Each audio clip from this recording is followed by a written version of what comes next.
Buenas tardes.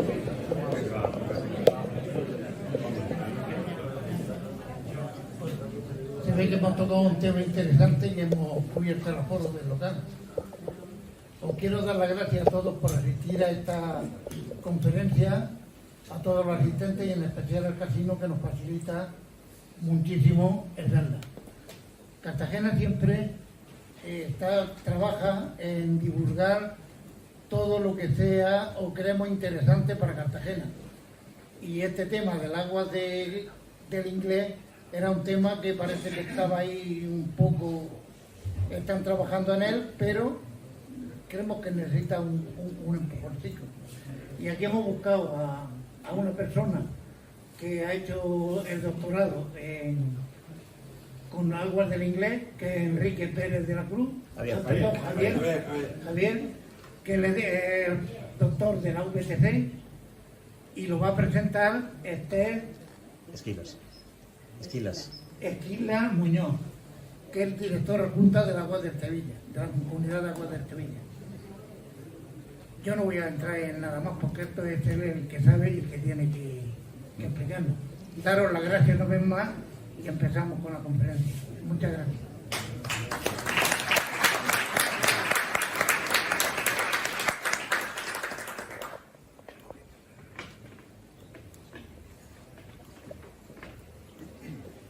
¿Se oye? ¿Se oye? Sí, acércatelo bien porque se oye poquito. A ver. Ahora. Sí. Bueno, pues primero agradecer a la asociación, ¿no?, la oportunidad de estar aquí. Agradecer a todos vosotros por vuestra asistencia y también por una oportunidad que no he hecho nunca. Yo con él he vivido muchas cosas en mi vida, pero nunca había tenido la oportunidad de presentarle profesionalmente. Entonces me hace una ilusión especial presentar a mi marido como doctor ingeniero de caminos, canales y puertos, que bueno, él estudió en Madrid, en la Escuela de Ingenieros de Caminos, Canales y Puertos. Allí nos conocimos, ¿no?, como yo, los dos. Y bueno, él tiene varias vocaciones en la vida y una de ellas es la docencia, que por eso pues ha acabado como profesor en la Universidad Politécnica, dentro de la Escuela de Ingeniería Civil, ¿no? Y la otra, que empezó muy pronto también en la escuela, es la unión de la historia con la ingeniería, ¿no?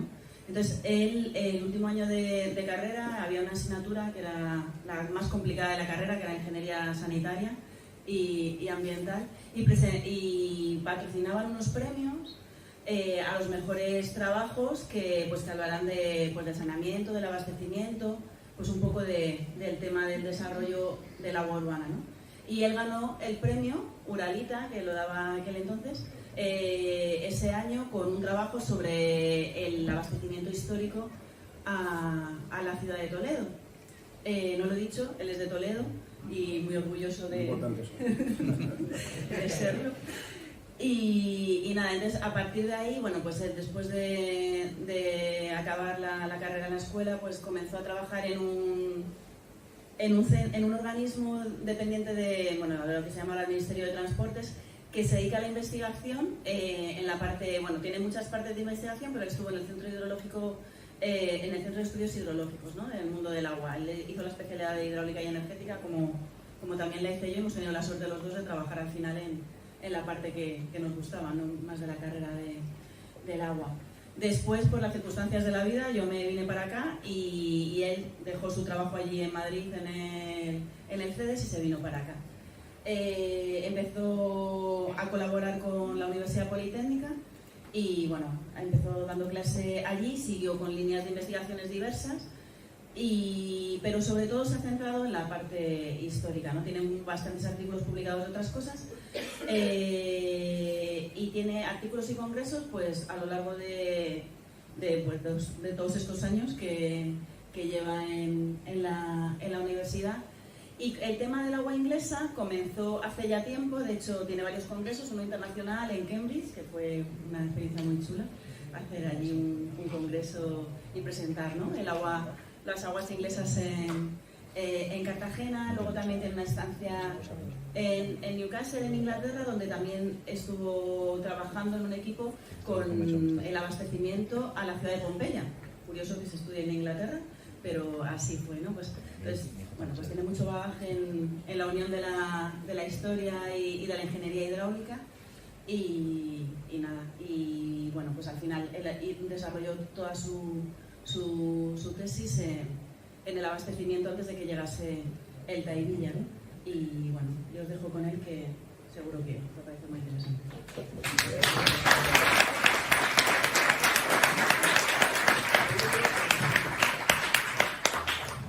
Si os importa, me pongo de pie porque hay que señalar muchas cosas y contar cosas. Cuidado. Mejor esté.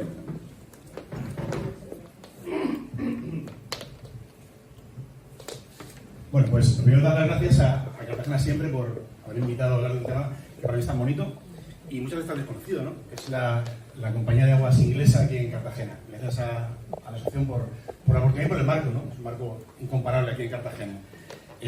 Dar gracias a Esther también, porque es una cosa, todo queda en casa, ¿no? Si da gusto que te dibujar bien de ti, es una cosa muy bonita, ¿eh? Así que... Claro, bien.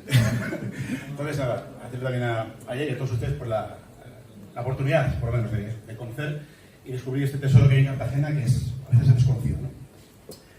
Bueno, pues en las próximas 3 horas, no tranquilos, son un poquito menos de una. Pues introducción, vamos a hablar de la cronología de esa compañía, el tiempo que estuvo funcionando, también todo el sistema, las obras que constituyen esta compañía, y finalmente hablaremos de cómo se distribuye el agua en la ciudad de Cartagena. Yo siempre digo de Cartagena y del agua, hago referencia a don José Mediavilla, que fue un teniente alcalde de la ciudad de Cartagena, que tiene un libro muy bonito que se llama Cartagena y las aguas en la época de cuáles eran las aguas que hay en Murcia. Comprendamos la situación, años 30, más o menos, años 30 en Cartagena, mucha falta de agua, entonces el tema del agua era un tema muy candente. Entonces se dedicó a ver todo lo que había, las posibilidades que había de conseguir agua en la región. Y en ese libro hay un párrafo que es muy calificador. Dice, si el agua nos ha de venir del cielo y en Cartagena del cielo no nos cae, porque menos que aquí llueve en muy pocas regiones del globo, y además el terreno, aparte de lo rápidamente que evapora el agua, tiene un pequeño coeficiente de absorción, es natural que no existan manantiales permanentes de abundante caudal ni en Cartagena ni en sus cercanías, por lo que en todos los tiempos se han sufrido las consecuencias de esa escasez de lluvias y de aguas subterráneas de buena calidad, y se ha pensado en traerlas de puntos lejanos según las necesidades de cada época. Este párrafo resume la historia de Cartagena desde su fundación hasta hoy. Buscamos agua aquí cerca, no la hay muy poquita y de poca calidad, entonces tenemos que buscarla fuera. Y digo, este párrafo resume toda la historia de Cartagena en relación con el agua. ¿Qué vamos a hacer? Vamos a ubicarnos en la época de la compañía inglesa. Ya sabemos que la historia de Cartagena es muy larga y podemos hablar muchas horas del abastecimiento y demás, pero vamos a centrarnos en el siglo XIX. En el siglo XIX, ¿qué ocurre? Que en Cartagena el único agua que llega es el agua que suministra el ayuntamiento a fuentes públicas, aparte de los aljibes que recogían ese agua de lluvia. Un ejemplo nos queda en la Plaza de España, la fuente de los burros, que todos conocerán. Pues esa fuente, siglo XVIII, pues esa fuente es un vestigio de esas fuentes públicas a las cuales tiene que ir la gente a conseguir ese agua, porque no hay otra forma, ya digo, o sus aljibes propios o esas fuentes. Con lo cual, imagínense la situación. ¿Qué pasa en el siglo XIX? En el siglo XIX hay una oportunidad en Cartagena. ¿Me separo? Sí. ¿Se me oye sin micrófono? Sí, pero mejor. Yo lo mejor así, y aunque sea a voces lo hacemos. En el siglo XIX, ¿qué ocurre? Hay una oportunidad en Cartagena. Surge todo lo que es la explotación minera, en la sierra minera cercana a Cartagena, y hay un montón de capital, sobre todo extranjero, que viene a la zona, sobre todo Cartagena, La Unión, de empresas que buscan eso, oportunidades en esa pues nueva época de esplendor de Cartagena relacionada con la minería. Y estas empresas ven un filón en la minería y también en el agua. Hacía falta agua, cuando uno ve excavaciones aparece mineral, pero también aparece agua. Entonces ese agua también intentan hacer negocio con ella. Entonces, en 1885 hay varias empresas que piden a la ciudad de Cartagena autorización para llevar sus aguas a la ciudad. La primera, Aguas de Perín, que era propiedad de Francisco Lizana y un tal Ángel Bruna, que nos suena, ¿no? Alcalde de Cartagena en 1901, pues previamente fue dueño de esas aguas de Perín, ¿no? Pidió una autorización, En noviembre, Compañía Santa Bárbara, que era una compañía de aguas que tenía la captación en la zona de los puertos, y allá por diciembre, Aguas de la Suerte, una compañía francesa, llamada compañía francesa, que sacaba las aguas cerquita de Molino Alfagones, en la Cuesta de Ladrilla. Allí tenía su captación. Bueno, pues piden esa autorización, empieza el proceso y hasta el 87 no se les autoriza. Se autoriza a esas 3 empresas más las aguas del Cabezo Ventura, que es una empresa que sacaba el agua cerca de la Unión. Entonces, esas 4 empresas tienen autorización y empiezan a construir las conducciones y demás para traer agua a la ciudad de Cartagena. ¿Qué pasa? Que en el año 88 Santa Bárbara, Aguas de la Suerte y Cabezo de Ventura consiguen llegar a Cartagena, mientras que Aguas de Perín, por problemas económicos, no lo consigue. Y se queda a las puertas de llegar a Cartagena. Para que veamos un poco cómo en estas empresas, vamos a hablar un poquito del Agua de la Suerte, para que sepamos pues, cómo era este tipo de empresas que intentaban abastecer a Cartagena. Hemos dicho que esa empresa tiene su origen en la Cuesta de Ladrillar, justo cuando en Cartagena, la rotonda que va hacia Molino Alfagones, cuando sube la cuesta, a la derecha. Ahí había 2 minas, que son estas de aquí, y ahí sacaron agua. Y esas aguas, por esta conducción que se conserva hoy en día a lo largo de Benipila, por la rambla de Benipila, llevaban ese agua, ¿hasta dónde? Hasta aquí, hasta justo enfrente del barrio San José. Había un depósito pequeñito allí las conducían, almacenaban ahí el agua y por una conducción, por una tubería, a presión, llevaban el agua por aquí, por Benipila, hasta la Plaza de España.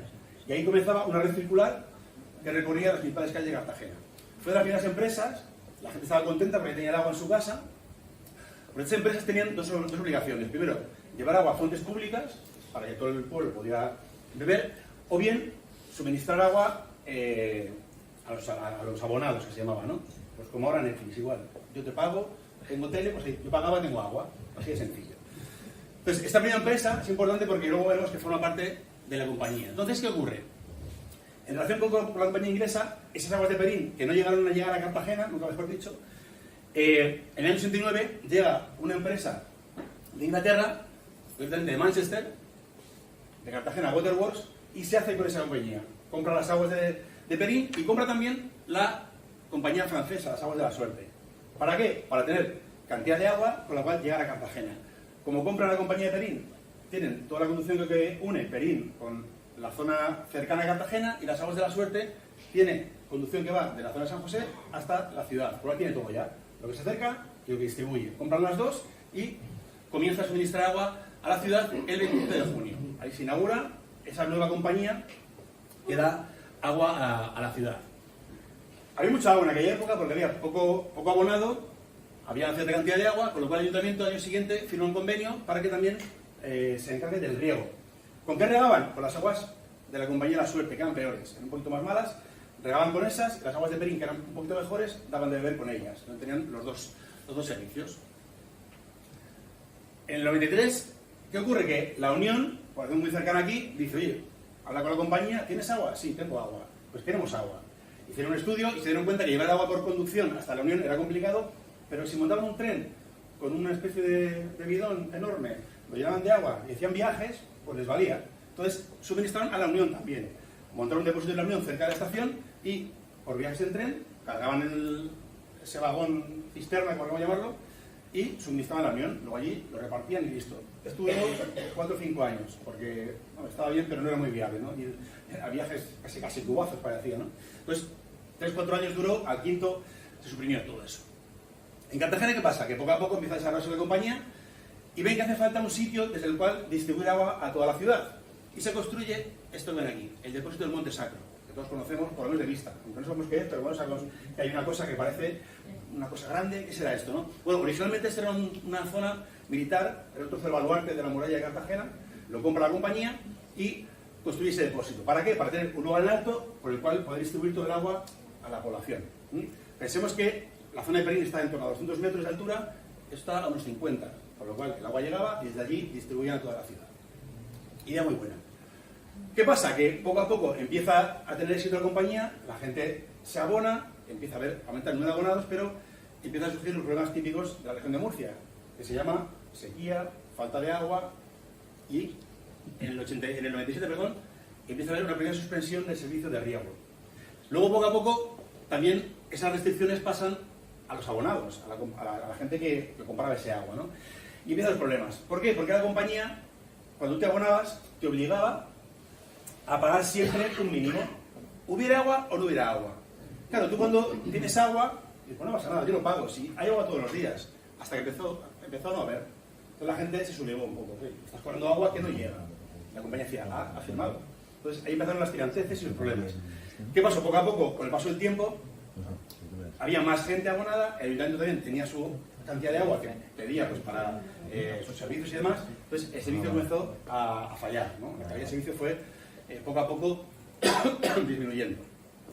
Avanzamos un poquito, en el año 8 la sociedad cambia de nombre, pasa a llamarse de Cartagena Mining and Water Company, que es el nombre que ha llegado hasta nosotros.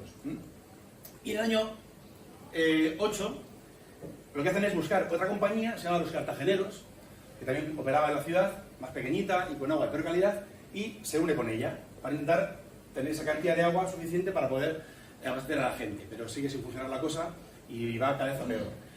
Y tiene lugar en el año 1912 un acontecimiento que cambia la historia de Cartagena. Esto no suele conocerse mucho, pero es clave, que es un artículo de un periódico. El artículo se llama Regeneración y lo escribió Ricardo Guardiola, que era un ingeniero. Y ese artículo indicaba que era imposible suministrar agua a Cartagena de forma continua y para toda la gente a menos de 100 kilómetros. No hay ningún manantial, no hay ninguna fuente de suministro aceptable a menos de 100 kilómetros de Cartagena. ¿Eso qué supuso?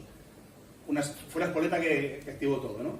La sociedad empezó a preocuparse, a decir, oye, necesitamos agua porque el futuro vemos que es muy oscuro, la administración también, la alcaldía, y fue un momento en el cual todo empezó a funcionar. ¿Por qué? Porque a veces veían que la compañía inglesa no daba ese agua. Entonces, junto a una cosa, ¿no? Ese artículo que denunciaba la situación, la compañía inglesa cada vez iba un poquito a peor, pues fue el germen que terminó en esto, ¿no? En la llegada del agua al Tevilla. Aquí he puesto una cosa que me hizo mucha gracia, buscando en los periódicos de, por ejemplo, este periódico de Cartagena, por ejemplo, esos periódicos de aquí de la ciudad, que era un anuncio de alquiler en la calle Don Matías, y pone, primer piso, tal, tiene cocina, tiene tal, escalera, va incluido todo, pone también servicio de luz, portería y agua inglesa cuando hay.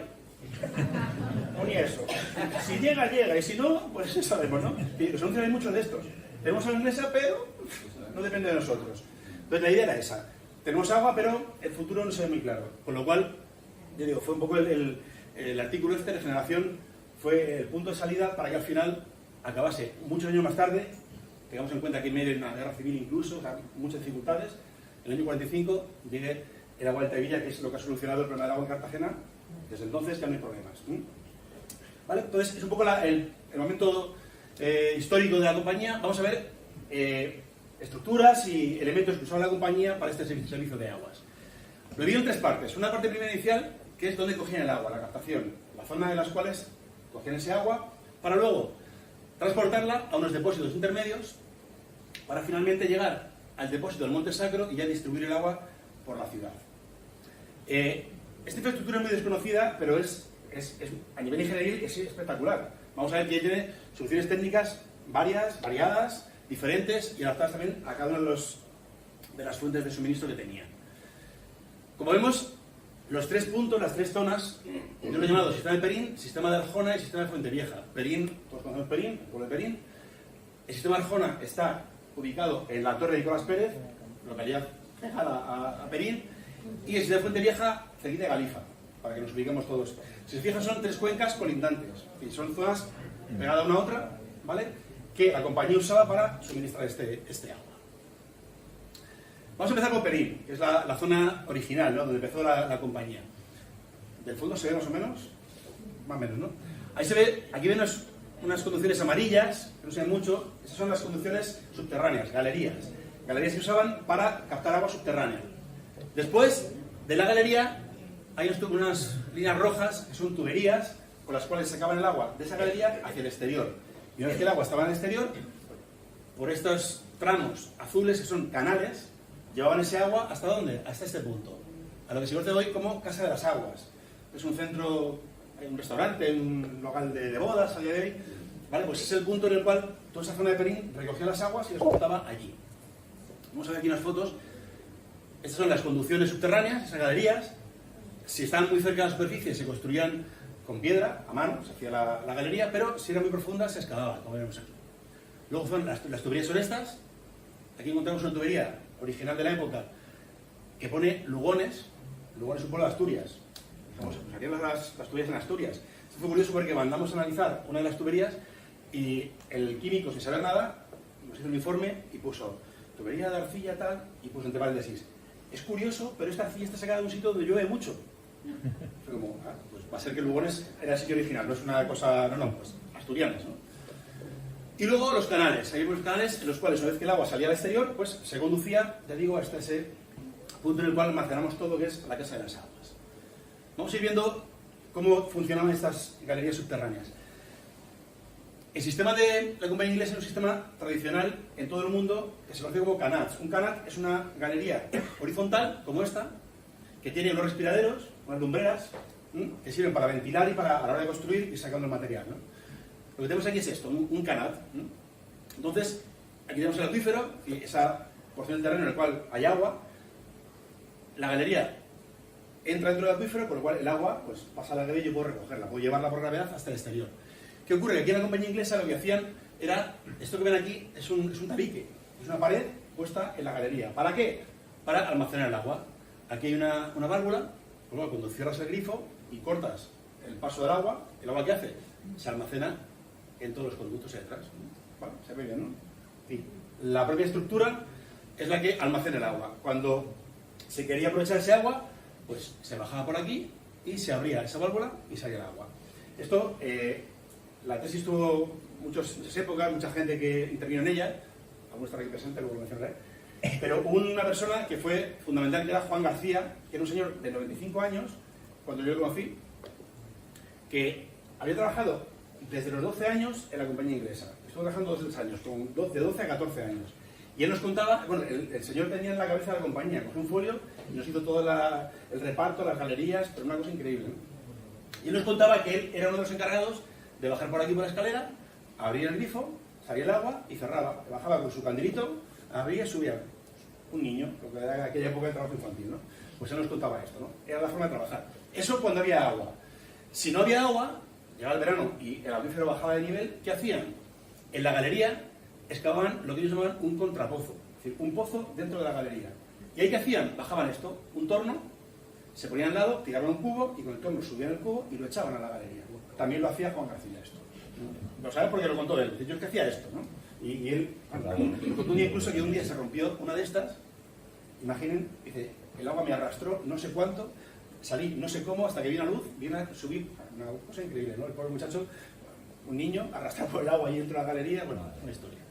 Bueno, pues es la forma que tenían de conseguir este agua subterránea. Si se han fijado, por un poco para atrás, esta zona de Perín, aquí es el grueso donde están todas las galerías. Y como digo, hablando con la gente allí, pues conocí muchos vecinos y demás, hablamos con muchísima gente de la localidad. Y un día se me acerca una chica, estamos aquí en una pequeña reunión, y se me acerca una chica y me dice, oye, que mi padre me dejó un cuadernito donde ponía que tenía pozos del agua inglesa en su campo. Y dije, sí, pues lléveme. Y por fin sorpresa que en lugar de estar por aquí, nos llevó por aquí. Esto está cerca de la Corona. La Corona, donde se ve el acueducto de Perín famoso, pues cerquita por ahí, ¿no? Entonces me lleva aquí y nos enseña esto, ¿no? Estos 2 pozos que aparecen aquí, si quieren. Si va. Ahí. Estos 2. Me enseña estos 2 y le dije yo, hombre, tiene pinta, sí, parece que son de la compañía inglesa, pero están muy alejados de lo que es el grueso. Y ella me decía, mi padre me ha dicho que es de la compañía inglesa y yo te digo lo que ha hecho mi padre. Además tenía un cuaderno apuntado total. Y bueno, pues nada, yo lo guardé un poco así en stand-by. Bueno, pues veremos. ¿Qué pasa? Pues casi un año después, en Murcia, buscando archivos mineros para ver las posibles fuentes, apareció un plano, que es este que ven aquí, en el cual se especificaba que eso sí que pertenece a la compañía inglesa, que era una especie de ampliación que habían hecho posteriormente de unas galerías un poquito más abajo, que luego enganchaban con todo el sistema aguas abajo. No lo sabía nadie. La chica esta me lo contó un poco como he oído tal, pero no se conocía esto, ¿no? Entonces fue una cosa muy, muy bonita encontrar este pequeño tesoro, ¿no? Ahí en los archivos mineros para verificar eso. La compañía inglesa buscaba agua por todos sitios. O sea, es una cosa increíble como la capacidad de realizar esas galerías buscando siempre esa masa de agua, ¿no? Seguimos un poco adelante. Hemos dicho, el agua subterránea era la base de la compañía, pero también captaban agua superficial, agua que circulaba por las ramblas la introducían dentro del sistema. ¿Cómo hacían eso? Aquí ven los puntos blancos, son pequeñas presas. Presas como estas. Presas fijas que se ponían en la rambla cuando venía mucha cantidad de agua. ¿Qué pasaba? Esa pequeña presa paraba el agua, subía el nivel y al rebosar se introducía dentro de la galería. Caía la galería y se transportaba, ¿no? Estaban las fijas, que eran estas, o esta que está en la rambla de los Barbastres, que era de quita y pon. También lo contó Juan esto. Uno va allí y ve como dos estructuras una al lado de otra, y en una aquí se ve una especie de ranura. Y él me decía, había una especie de brigada, y cuando empezaba a llover, iban con unos tablones, y ponían los tablones allí, y cuando empezaba a llegar el agua, pues el tablón lo paraba y lo echaba para abajo. Eso es un camino. Entonces, no podían poner una presa todos los días, pues cuando llovía llegaban, ponían el tablón, y cuando acababa lo quitaban. Imagínense cuando empieza a llover, pero bien, en una rambla de estas, que te toca poner el tablón a ti. O a lo mejor a ti, ¿no? No sabemos, es una cosa complicada. ¿Vale? Pero era una forma de meter ese agua dentro de las condiciones. Esto tiene muchos problemas, porque Benín, antiguamente, es una zona donde hay mucho porcino, y hay mucha porqueriza. Entonces, ¿qué pasaba? Que incluso las porquerizas de Benín son muy curiosas de estudiar, porque tienen su forma típica y su construcción está hecha para que cuando llueve, están puestas en la ladera de las ramblas. Cuando llueve tiene unos agujeritos, aquí y aquí, para cuando llueve, el agua de lluvia limpia la porqueriza, ¿no? Entonces, ese agua que llovía pasaba por ahí, se introducía en la compañía inglesa. ¿Qué pasaba? Cuando llegaba a Cartagena, agua contaminada. Y la gente decía, ¿y eso cómo es posible que esté contaminada este agua? Y era por esto. Ahí no llegaron a descubrir nunca. Entonces hemos hecho un estudio con los restos de porqueriza, aquí en donde están ubicadas, y es tal cual, todo lo que es la caída del agua coincidía con la ubicación y luego se arrastra. Entonces, cosas que no se conocían en aquella época y que al final pues generaron también problemas. Una de las canciones superficiales más curiosas, si nos fijamos aquí, voy un poco para atrás, esta que ven aquí. Es una azud que lo que va a hacer, los metros azudes lo que hacía, ponemos la presa, llega el agua y lo metemos en la conducción, en la galería. Pero aquí no, aquí tenemos una zona en la cual tenemos una pequeña presa que lleva el agua a un depósito, y ese depósito luego introducía el agua dentro de la galería. Esto por ahí se conoce como la balsa Juan Pacas. Esta es esa especie de presa que se ponía en medio. Por la zona de aquí está completamente rota, una avenida se lleva por delante, pero nos queda la parte izquierda. Esa puerta que ven es una puerta que cuando pasaba la avenida, que llovía, llegaba todo el agua por la rambla, arrastraba sedimentos, el agua subía de nivel, por este canal se llevaba hasta el depósito y listo. Cuando el agua bajaba, todo esto quedaba aterrado, quedaba lleno de tierra. Pues esa puerta se abría y con vagonetas de minería, pues se sacaba la tierra y se salía, se vaciaba todo para que estuviese disponible para funcionar. El agua llegaba hasta aquí, a esta balsa, y ahí se metía en la galería. Lo impresionante de la compañía inglesa, yo siempre digo, es que aprovechaban hasta la última gota de agua. Esta balsa, que la ven aquí, alrededor tiene unos muretes pequeñitos de esta altura que van por toda la ladera, aquí están puestos en rojo, de forma que cuando llovía en la ladera, ese agua, la escorrentía, también iba al depósito. Se aprovechaba todo. Problema, ese depósito, claro, se llenaba enseguida de tierra también, los arrastres, tal. Entonces, se fijan, no sé si lo ven bien de detrás. ¿Ven unos polletes aquí? Una especie de dados de... ¿Se ve? Esos eran puntos en los cuales la brigada se ponía uno aquí y otro encima, con capazos. Limpiaban, pasaban a uno, pasaban a otro y entraban fuera. Es la forma de, entre 4, ir limpiando todos los residuos que había ahí en el depósito. Seguimos, si quieren. Ahí. Entonces, una vez que esa agua captada salía fuera, era transportada por aquí, por estos canales que hemos dicho, ¿no? Estos canales, se fijan, esto es Perín, aquí en medio, pues esto es el Cabezo del Lobo, se llama, y tienen una conducción por la zona norte del Cabezo del Lobo y otra por la zona sur. La compañía inglesa siempre, como buenos hidráulicos, tenía siempre duplicidad de elementos. Siempre 2 canales, siempre 2 elementos, pues si falla uno, tengo otro. O si limpio uno, o reparo uno, tengo el otro. Entonces tengo conducción por arriba, conducción por abajo, y llegaban aquí a la zona de la Corona y repartían en esta conducción que llega hasta la Casa de las Aguas, que también es doble, por lo que hemos dicho, para evitar ningún problema, ¿no? Entonces aquí vemos, esta es la zona, es un sistema espectacular, siempre con compuertas, para que si el agua viene por una zona, llega aquí y se reparte por las 2 conducciones que van a la Casa de las Aguas, o si llega por otra zona, igual, con compuertas, se podía llevar el agua a esas 2 conducciones. Y un sistema muy sencillo, pero muy eficiente. Cosa admirable en esta gente. Aquí se ve, este es el camino cerca de la corona se ven las dos conducciones. Este es el camino que va a la Casa de las Aguas con sus dos conducciones a ambos lados. Se conservan la mayoría, algunas en mejor estado, otras en peor estado, pero se conservan todas. De paso. Llegamos a la Casa de las Aguas, hemos cogido todo el agua, la hemos almacenado. ¿Y qué hacemos con el agua que llega aquí a la Casa de las Aguas? Bueno, una cosa previa. Esta zona de aquí, este triángulo, es una finca propiedad de Ángel Bruna. Cuando las aguas de Perín, pues él compró esta sección y él construyó allí el depósito y demás. Ángel Bruna era un tío muy listo, entonces cuando vendió la compañía a los ingleses, dijo, vale, pero yo soy vuestro representante de España. Yo me encargo del manejo autónomo de España. Entonces se quedó como representante de la compañía en España. Entonces, la propiedad era inglesa, pero él gestionaba todo. Con lo cual, él tenía también ahí su parcelita, que también vendió, pero él se encargaba luego de la gestión. Esta finca, que es la Casa de las Aguas que hemos comentado antes, tiene dos estructuras que son chulísimas. Un depósito y un decantador.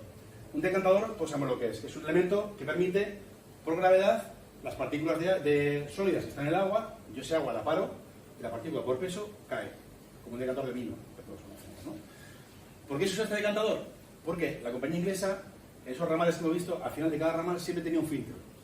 Un filtro para el agua que llegaba, pues un pequeño tratamiento, no había mucho más. No había cloro en aquella época todavía, se filtraba y ya está. Sin embargo, había una de las ramas, no voy a estar para atrás porque tarda mucho, pero no lo ven. Tiene 3 ramales, 2 tenían filtro y 1 no tenía filtro. Entonces, ¿qué hicieron? Cuando el agua llegaba a la Casa de las Aguas para almacenarla, si venía del filtro estaba bien, pero si venía de la zona donde no había filtro, la pasaban por el decantador, el agua decantaba y la pasaban ya al depósito. Con lo cual, el agua es un agua, en cierto modo, tratada siempre. Todo el agua que llegaba a este depósito tenía un cierto tratamiento, un filtro. Este es el decantador. Planta circular, el agua entra por aquí, cae aquí y el agua se va elevando. El agua se eleva, como digo, las partículas van cayendo al fondo y el agua que está por arriba está libre de partículas. Cuando el agua llega aquí, a este reborde, eso es como un quesito, un círculo, en vez de quesito, pues el agua sube, se mete dentro de esta zona triangular y de ahí ya pasa al depósito. Y como siempre el agua sale por arriba, es agua limpia. El agua que está por debajo tiene partículas, pero la que está arriba es agua limpia. ¿Vale? Es una cosa curiosísima. Aquí la estructura del decantador está hecha con las vigas y demás, son carriles ferroviarios. Están puestos en la estructura y esto fue una alumna de máster. La alumna estaba viendo el decantador y la chica era curiosa, empezó a mirar el raíl. ¿Qué pone aquí? Y descubrimos, ahí no se ve muy bien, pero bueno, ponía Darlington Iron. ¿Eso qué es? Darlington Stockton fue la primera línea ferroviaria que hubo en la historia del mundo mundial en Inglaterra, en 1825. Pues en Darlington se montó una compañía para construir los raíles del tren. Como la compañía inglesa, la minera, trabajaban con vagonetas. Pues los raíles eran ingleses, traídos de esa ciudad en la cual el primer ferrocarril se hizo. Y están aquí, en Cartagena. ¿Vale? Toda esta parte, todo eso son carriles de la Darlington Iron Company. Por ahí tenemos una imagen en 3D, un escáner de ese decantador, y luego pasamos al depósito. El depósito es este, 4 naves, espectacular. Aquí no se ve muy bien, pero el depósito conserva las incrustaciones de cal del agua. Está todo, se ve el nivel máximo del depósito con sus incrustaciones de cal, está tal cual se dejó.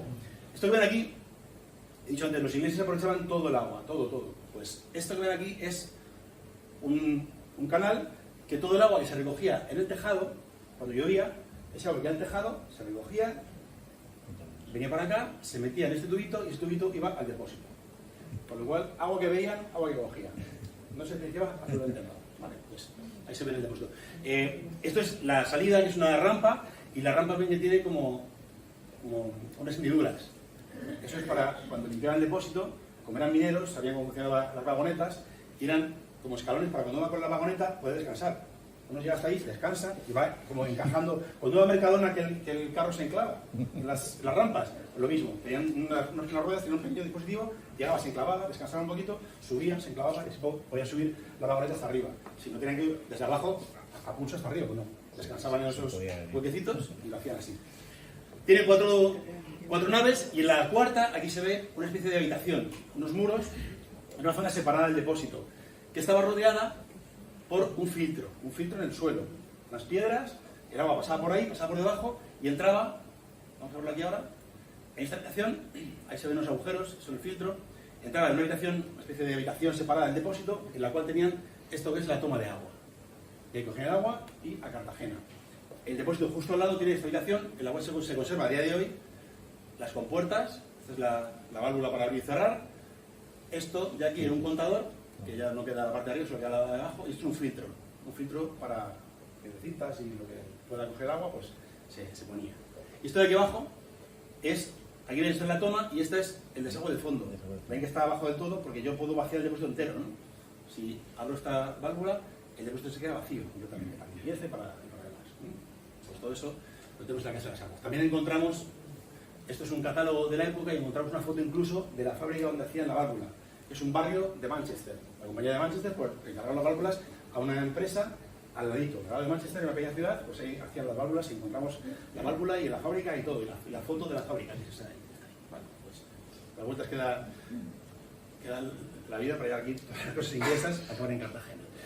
Pasamos al segundo sistema, sistema de Arjona, Torre Nicolás Pérez. Sistema muy similar, básicamente agua subterránea para captar ese agua y luego sacar la superficie y llevarla. Aquí se ve toda la parte amarilla, como digo, es zona subterránea, los rojos son tuberías y los azules son canales, muy similar. ¿Qué ocurre? Que esta parte no se conocía.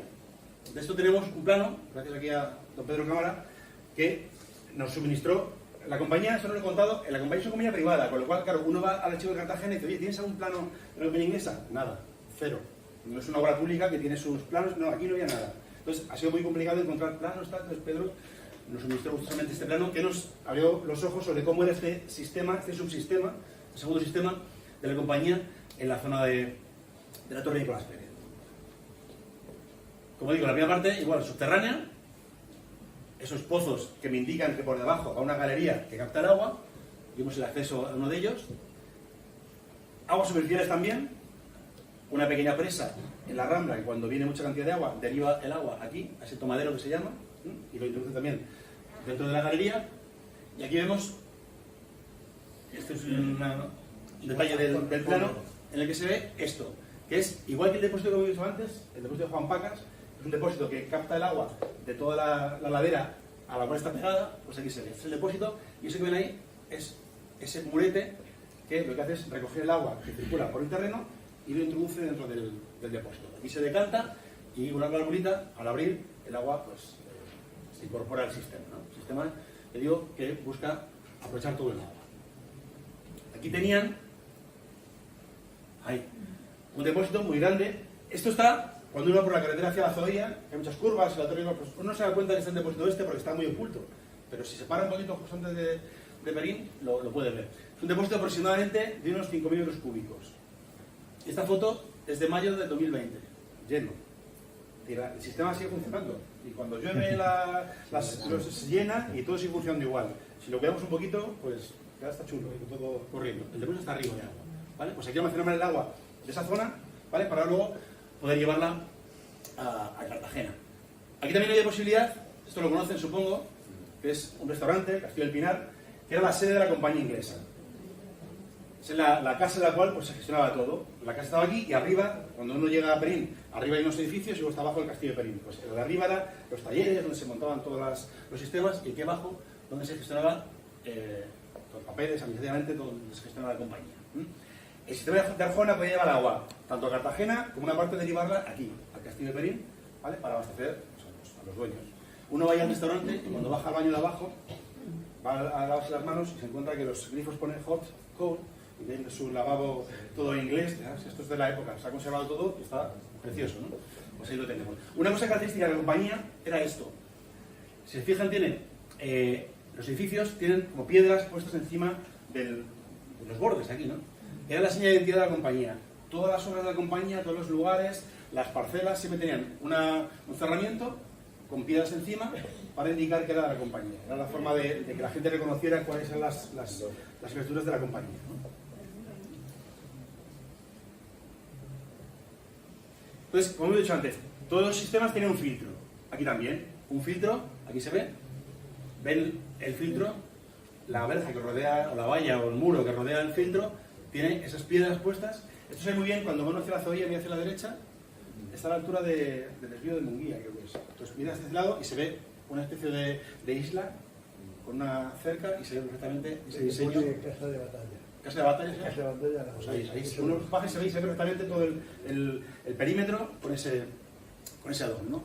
Los filtros que hacían, vamos a ver aquí el filtro, ese filtro filtraba el agua, no todos los filtros, evidentemente. El agua entra por arriba, ese filtro está compuesto por arena, simplemente, el agua pasa por la arena y aquí se ve el falso fondo, es un falso fondo de ladrillo. Debajo está hueco, de forma que el agua atraviesa la arena, ahí retiene las partículas y luego se recoge abajo, ¿vale? Y eso se exhalga por ahí abajo y sale aquí, a este compartimento. Juan García nos contaba que él también limpiaba filtros. Este pobre, con 14 años, hacía de todo, ¿no? Pues limpiaba filtros y decía que era lo más duro que había que hacer en la compañía. Porque claro, cuando pasaba ese agua, 2 o 3 meses pasando el agua, tenía mucha cal, el agua muy dura. Entonces se formaba una costra de cemento, que eso había que picarlo y que era tremendo. Para poder romper esa costra, quitar la costra, quitar la arena y echar más arena para que filtrase el agua, ¿no? Nos contaba que él se acordaba mucho de cuando había que limpiar un filtro, que era lo peor del trabajo que tenía. Bueno, una cosa bien que... esa cosa, como dice el otro, ¿no? Me llena de orgullo y satisfacción. Cuando uno llega a Perín y ve el sistema de Perín, ve que todo está orientado a ir hacia la Casa de las Aguas, pero ve un ramal de repente que sale hacia la derecha y que se queda ahí. Qué curioso, ¿no? ¿Qué será? Y uno va a Arjona y ve todo el sistema que va orientado, una parte a la Casa del Inglés, otra va hacia Canteras, y se encuentra un ramal que de repente tampoco va a ningún lado. Y decíamos, qué cosa más rara esta, ¿no? Un ramal por aquí y un ramal por aquí.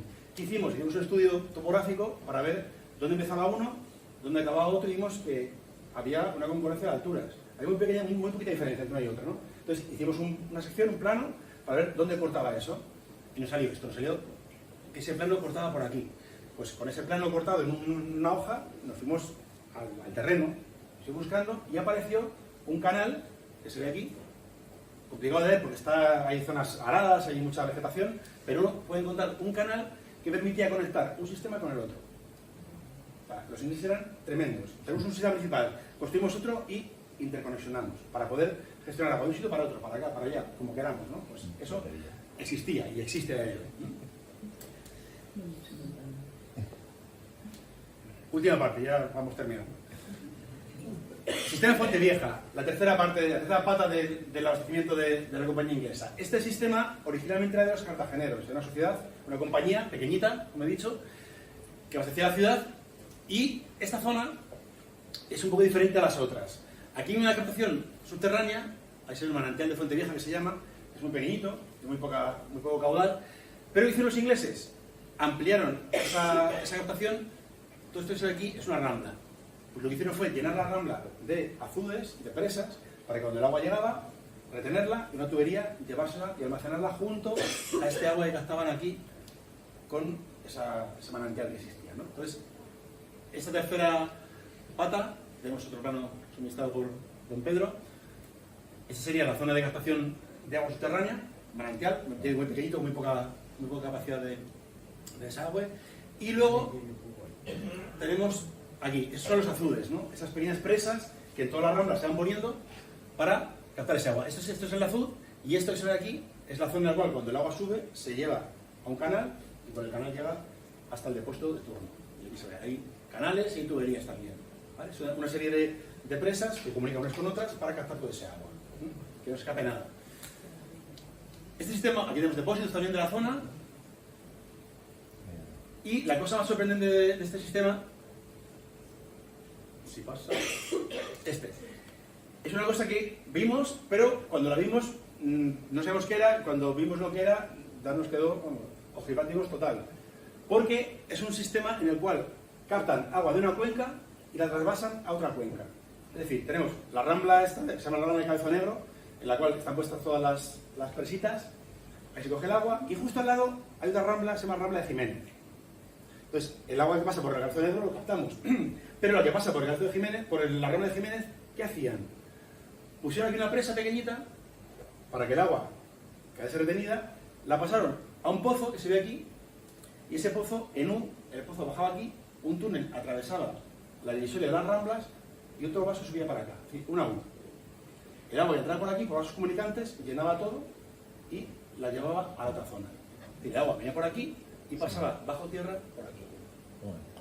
Una cosa tremenda. Yo cosa como esta, de hecho Esther, me gusta mucho la ingeniería antigua, yo una cosa como esta yo no la he visto. Un sistema moderno, mucho así, sistema de depósito, conducción, tal, pero un sistema de vasos comunicantes como este. Vamos a ver unas fotos para que vean lo que es. Digo, pasar yo las manos.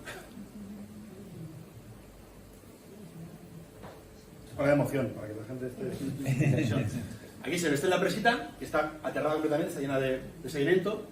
Este es un murete que va por aquí, que también capta todo el agua de la zona, es decir, aquí no se desaprovechaba nada. El pozo, y esto de aquí es el túnel en U por el que se circula el agua. Aquí nos ayudó un amigo espeleólogo que se metió y inspeccionó todo para ver esa conducción en U para sacar esa agua. Esto es la salida. Por este pozo subiría el agua, es decir, entra por aquí, me siguen, ¿no? El agua entra por aquí, llena todo, en la U, entra por esta parte y al subir llegaría hasta ese punto, que está más bajito, la pérdida de carga, sube y ya llega el agua al otro sistema. Y de una forma totalmente novedosa, o sea, no es novedosa porque el sistema de vasos comunicantes es muy antiguo, pero aplicado a una ingeniería, y yo no tengo ninguna noticia de algo similar por aquí cerca. Y finalmente nos quedan los depósitos intermedios. Hemos cogido el agua en estos sitios, la hemos captado y la llevamos a depósitos. ¿Para qué? Para que ese agua que hemos llevado por gravedad o arrodada llega a esos depósitos y a partir de esos depósitos, con la tubería, la llevamos al Monte Sacro y desde allí ya distribuimos por Cartagena. Diferentes depósitos. Empiezo por este. Este depósito está al ladito del agua de la suerte. Cuando subimos la cuesta de Molino Alfagones, a la derecha hay una cosa que parece una casa, uno pasa por allí y ve que es una casa, pero es un depósito. Ese depósito, que se ve aquí, se llama depósito de alivio.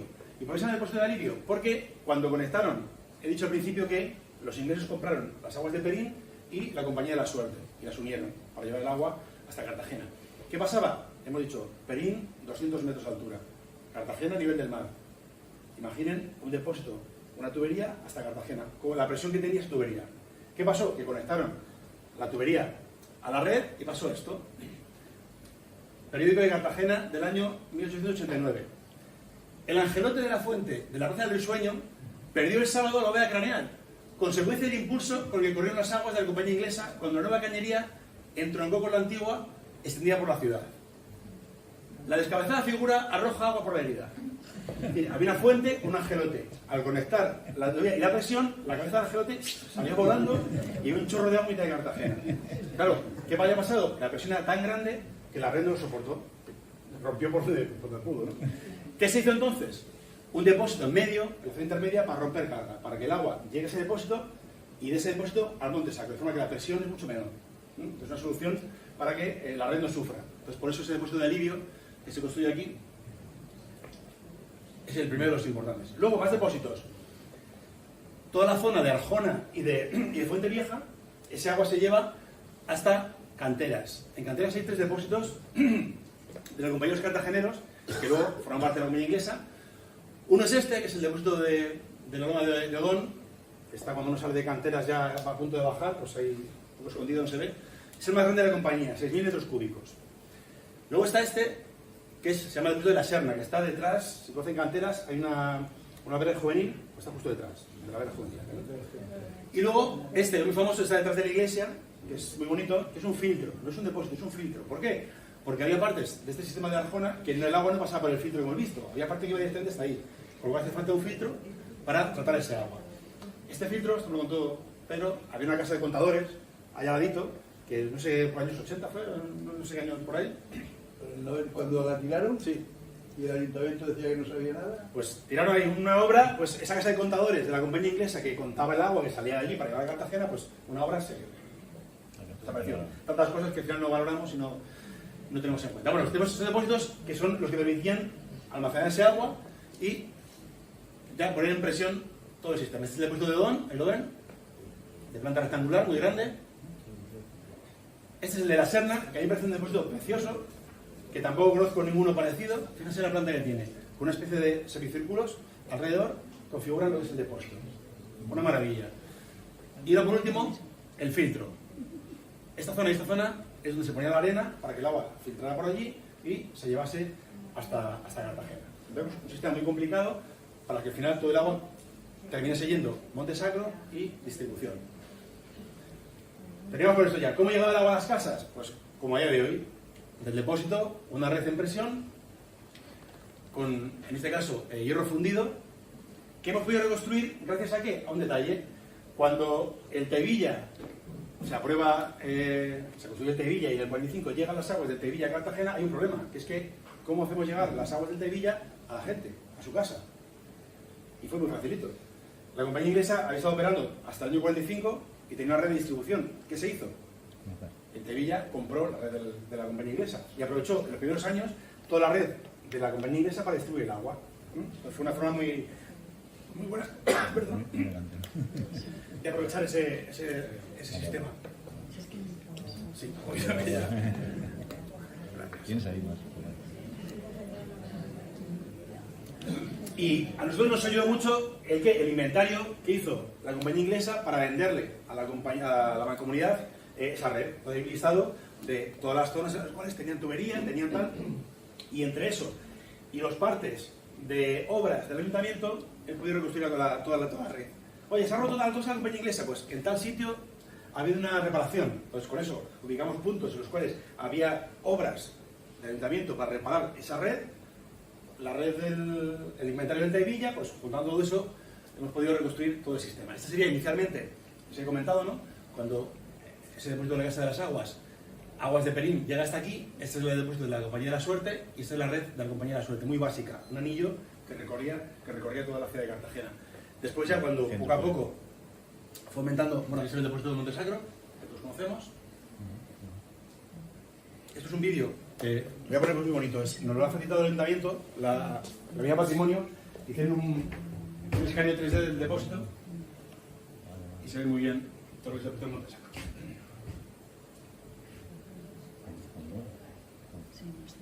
Esto que ven aquí es el depósito de las aguas francesas. Ese agua de baja calidad al riego se almacenaba ahí.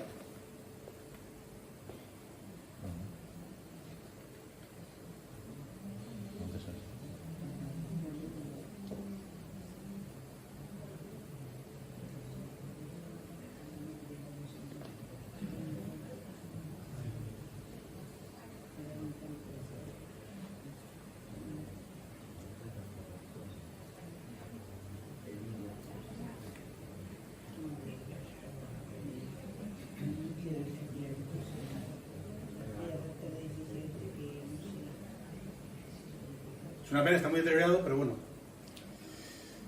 Ya sería poder recuperar este instituto tan importante y significativo, porque al final es una cosa muy importante para Cartagena, aunque la gente no lo conozca, pero...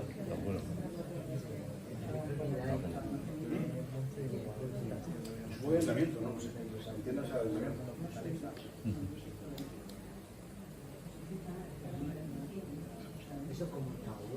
¿Cómo está ahora? ¿Cómo está ahora?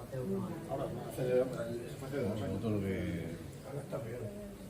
No se habla de nadie. Ahí se ve la balsa donde se almacenaba ese agua de riego, ese agua de menor calidad.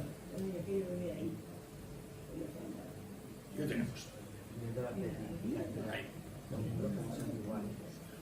Y ya este sería, y tenemos con esto todo lo que es el desarrollo final de la compañía inglesa. La compañía inglesa llegó a abastecer barrio San Antón, el barrio Peral y todo Cartagena, llegando incluso por aquí al Matadero, Arsenal también abastecían, y como es aquí, barrio de Concepción, hasta Santa Lucía. Todo eso es la red de la compañía inglesa que lleva agua haciendo a toda Cartagena. Yo que no soy de Cartagena, tengo muchos problemas con esto, con el barrio Peral, porque antiguamente no se llama barrio Peral, se llama Los Molinos.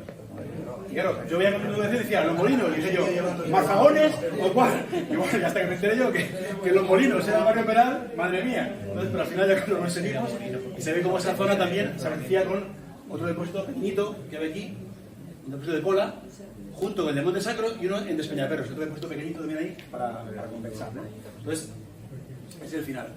Para terminar, un recibo de la compañía inglesa, donde se pone cuota fija, se fijan en cuota fija. Esa cuota fija, lo que pagabas, sí o sí, hubiera agua.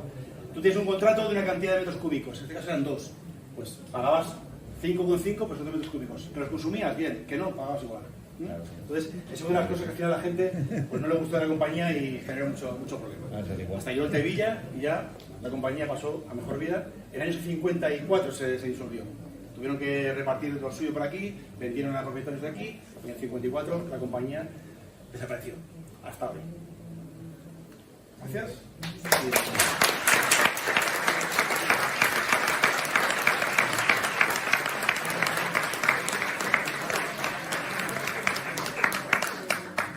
¿Preguntas? ¿Cuestiones?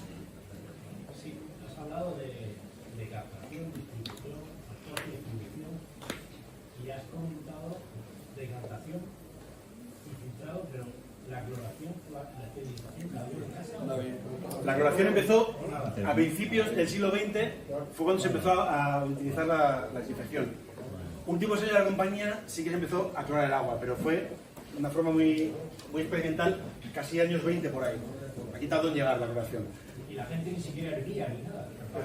El problema de Cartagena, lo he comentado, ¿no? Que el agua de la compañía era de baja calidad y muchas veces tenía patógenos. Con lo cual, años 20, si se fijan, todos los periódicos de Cartagena, cuando uno abría el periódico, lo primero que había era una analítica de agua, que ponía, hoy se puede beber el agua. Tal era la obsesión que había en Cartagena, y con razón, por la calidad del agua, que era eso. El periódico del día, ¿se puede beber agua? Hoy sí, hoy no. Porque la calidad del agua de Cartagena siempre fue muy bajita, estaba muy en el límite de lo que es agua potable. No había otra, pero siempre había... Claro, luego la gente notaba mucho eso. Cuando yo vi el agua del Tevilla fue como, madre mía, esto es maravilloso, ¿no? Cuando llega el agua del Tevilla a Cartagena en abril, no en mayo, en abril, se canta en Tentegorra. Pero entonces no había cloración ni había nada. En esa época sí ya había cloración. En el 40 y tantos sí que había muy poquita, pero había. Lo que no se saben, una cosa muy curiosa, es que también lo encontré investigando sobre la compañía inglesa. La idea inicial del debut de Tentegorra no era Tentegorra, era utilizar las canteras romanas de canteras, impermeabilizarlas y meter el agua allí. Fue como, menos mal que alguien se le ocurrió la brillante idea de decir, no, dejemos las canteras tranquilas, hagamos un depósito y sigamos. Pero la idea inicial era esa, incluso. O sea, hay cosas curiosas en la historia del agua de Cartagena. El agua llega en abril y decanta hasta mayo, que es cuando se inaugura la fuente de la Vega. O sea que ahí hay un periodo de decantación del agua. Sí, pero no es un tratamiento como tal, es un periodo de espera. Es que no existían las etapas de la mancomunidad, no existían. Entonces, la cloración... La cloración sí se puede hacer, porque la cloración se puede hacer en cualquier momento. Entonces, Bueno. Lo dejo ahí. Lo dejamos ahí. El agua del Tevilla se aprovechó de la distribución local que había hecho aguas de ingleses, ¿no? Pero ¿se aprovechó también de las instalaciones de traída de agua? No, solo que es... Fue una estructura diferente. Claro, una cosa es la llegada, a final de la llegada de Tentegorra, lo que hizo fue la mancomunidad fue de Tentegorra, había su conexión a la red ya existente en Cartagena, mientras construían la nueva. Se usó unos años nada más, la red antigua, la red de la comunidad inglesa fue hace 2 años. Hubo una obra en la calle San Fernando, ¿se acuerdan? Que levantaron toda la calle San Fernando para poner las funciones nuevas, pues sacaron tuberías de la compañía inglesa que había estado funcionando así casi hasta hace nada. O sea, es una red muy antigua que luego la mancomunidad fue cambiarla y lo ayudó. Un trozo de tubería. ¿De los ingleses? Ya veremos. Lo digo porque, como ha dicho antes, que el agua del Tevilla llegó en el 45 y sin embargo la compañía inglesa estuvo hasta el 54, ¿no? Se disolvió el 54, pero esa venta fue previa a la... Lo hizo, desde el 45 al 54 lo que hizo fue todas pues, las tierras que tenía, todas las zonas, empezar a vender entre la gente. Un poco quitarse en medio lo que tenían, liquidar la compañía y ya está. Pero lo que es la red sí que fue aprovechada inicialmente por el Tevilla, luego ya evidentemente la red se modificó y se hizo una nueva, pero de primeras, la primera red fue esa. Pues sería interesante una nueva conferencia que traían del agua del Tevilla. Está bien. Pues aquí hay gente del Tevilla, lo pueden... Ahí se lanza la... Por ahí ya... perdón. La fuente de Cuba abastecía de agua a Cartagena. No la Me he nombrado porque... Sí. Entonces, viene de ahí, y el acueducto de Berín también transportaba agua para... El acueducto de Perín es de Tevilla. Ah, Es de Tevilla. Y Fuentecubas está, junto a Fuentecubas, Los Dolores y demás, son una serie de manantiales que había en la ciudad que abastecían lo que dijimos, el arsenal, fuentes públicas, pero tenían una capacidad muy pequeñita. Fuentecubas, vosotros lo sabéis. Esas son muy salobres. Las de... Claro, Fuentecubas se llama Fuentecubas porque los barcos cogían agua y ese agua, porque era salobre, con lo cual les duraba más en el barco, no se corrompía. Entonces cogían agua allí, en cubas, a los barcos. Pues se llama Fuentecubas, porque era un manantial que lo usaban los marinos para coger agua allí. Ese nacimiento era del ayuntamiento y se lo cedió a la Marina de Guerra. Sí. Y entonces la Marina de Guerra hizo la conducción desde Los Dolores hasta dentro del arsenal. Y en compensación hizo las dos fuentes, no una, dos fuentes que están en la pared del arsenal. Eso es. Al principio la Marina de Guerra sacaba a los esclavos, los sacaba a la plaza del rey, que allí había donde está el aparcamiento había un nacimiento de agua. Pero era un agua muy, Como toda la Cartagena, sí. muy mala, muy mala. Eso es. Era muy mala. La conferencia que has hecho está muy bien, y en ese estudio que has hecho tenemos aproximadamente los kilómetros de conducciones tanto subterráneas como a cielo abierto. Tenemos de donde emana, digamos, Lo tengo, pero no me acuerdo. Vale. Lo tenemos, sí, sí. Bien. Y como bien has dicho, he podido sacar la conclusión, que eso se sabe, toda esta es una infraestructura hidráulica, digamos, antigua, y es una lástima, es cierto, que se ha ido deteriorando, concretamente de la mitad del siglo pasado, cuando ya las perspectivas, cuando se hizo la comunidad grande del campo de Cartagena, ya por el año 2050, 2022, sin tener agua, y ya con perspectivas al trasvase, porque date cuenta que toda la zona oeste se la ha dotado, con la cota 120 se la ha dotado de agua. Entonces, y se ha ido deteriorando, es lógico, has dicho Rico, bien has dicho, se han vendido las fincas, y el que ha comprado la finca está deteriorando o está haciendo desaparecer por todo este tipo de infraestructura hidráulica. Recientemente, en este mes, el día 5, el día 6, en el BOE salió una orden que tenemos la posibilidad, ellos que somos políticos, en el caso de que los dos que estamos aquí en este rincón, de intentar conservar toda esa infraestructura vieja, antigua, pues se puede declarar como bien interés cultural e inmaterial, ¿no? Sería no, yo lo tengo claro, intentar conservar lo poco que va quedando y tomar iniciativas, digamos, tanto del gobierno regional, en este caso el local, para no hacer desaparecer toda esa infraestructura. Es lo ideal. Yo siempre, cuando hablo con el ayuntamiento, siempre digo lo mismo, que este depósito sería un lugar precioso para hacer un museo del agua en Cartagena, por ejemplo.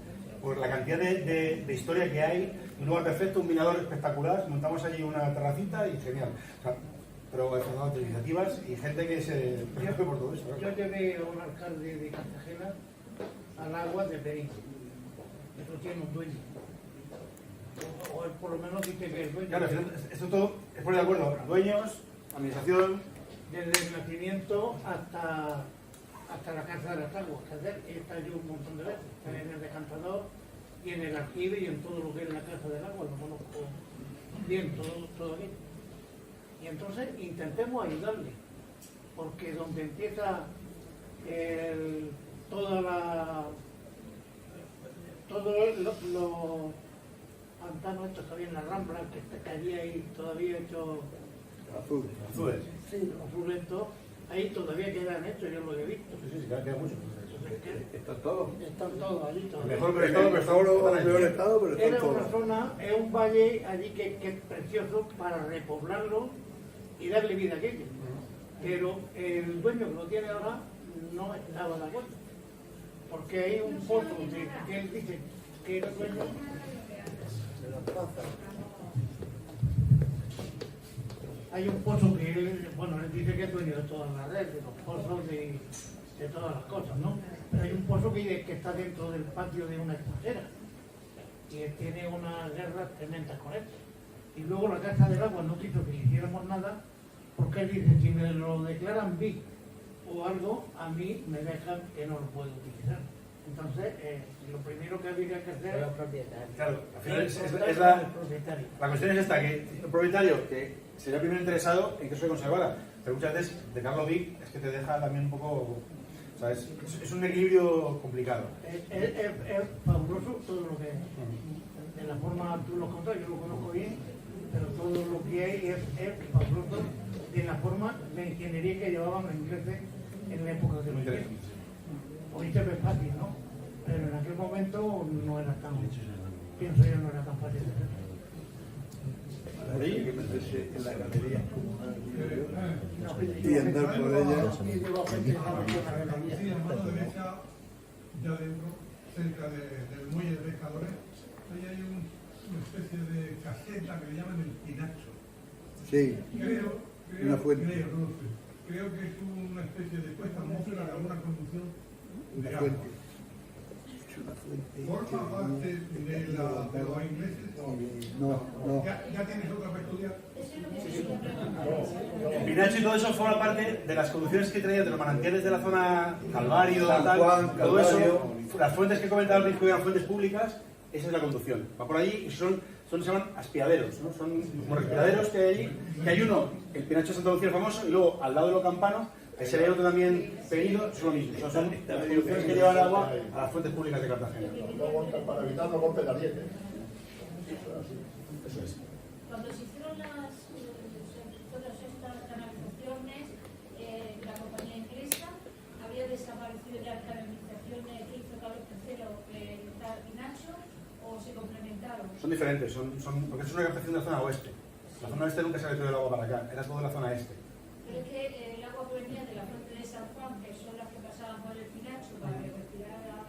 Claro, es completamente al otro lado, o sea, venís para acá, eso es zona. Pero seguía funcionando entonces. Claro, cuando yo, todas esas fuentes públicas que he comentado yo, son las que el ayuntamiento tenía obligación de abastecer y la gente tenía que ir allá.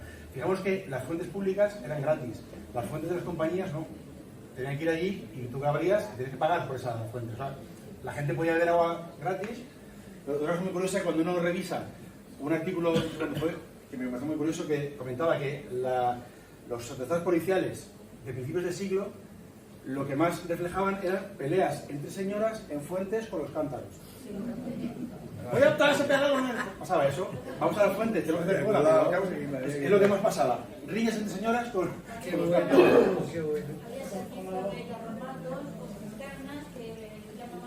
Aguadores, claro, también. Eso había. Eso también pasaba mucho. En Cartagena mucha gente sigue dando eso. Y también vendían, por ejemplo, leche, ¿no? Los lecheros. Pues había una leche que llaman la leche bautizada. La leche bautizada era leche aguada. Entonces llamaban leche bautizada. Decían, este no lo compréis, que tiene leche bautizada. Entonces probaban de ese. Fue un problema de agua. Y era siempre el problema del abastecimiento. De agua y de muchas cosas. Estás diciendo que las empresas inglesas son las que canalizaron el agua en las casas. ¿Qué tenía que ver entonces? ¿Por qué se dice que la almirante Marcavese fue el que trajo el agua Cartagena? Porque eso es Taivilla. Es Taivilla. Esto es previo a Taivilla. Yo quería coger agua, entonces yo decía a la compañía, quiero tal. La compañía te construía una toma desde la red del anillo ese que tenía, lo mandaba a tu casa. Y te lo construía la compañía, lo otro es después. El Taivilla es posterior. Y Marcavese no fue el que trajo el agua, el que empezó el movimiento primero fue con el alcalde Torres. Fue el primero. Sí, pero aquí todos sumaron, todos. Fue una cosa tan grande que todos pusieron su granito de arena, todos. O sea que... Última cosa y termino con esto, si me las preguntas, os voy a decir una cosa. La dificultad que tenía Cartagena al final, con el agua, esa red que tenía la compañía inglesa, llegó un momento que tuvieron que cortar el agua y daban agua. Hicieron 2 anillos, cortaron y daban agua. Un día a una parte del anillo, otra a otra. Y Cartagena tenía racional agua. Un día a una parte, otra a otra. Y llegó eso hasta el punto que era 3 horas de un día una, 3 horas otra. Imaginémonos eso, lo que supone. Y por eso estaba la gente con una necesidad tremenda de agua. Una pregunta que es una curiosidad absurda quizás. Está cerca ya, sí, ya lo escucho. La máquina que hay delante de la estación es una máquina de subir agua a los pisos de Cartagena. No lo sé. Yo creo que es una locomotora. Es una generador. No es locomotora. Eso lo puso Pilar Barreiro, pero no es locomotora. No es una locomotora, es un generador para las baterías del submarino Penal, creo. Era para cargar baterías. Para las baterías de submarinos. creo. Lo que pasa es que hicieron una plaza y luego... Eso ya a mí me pilla fuera. No, no, Fuera del juego. Que parece una máquina de... Bueno, pues nada, gracias por venir.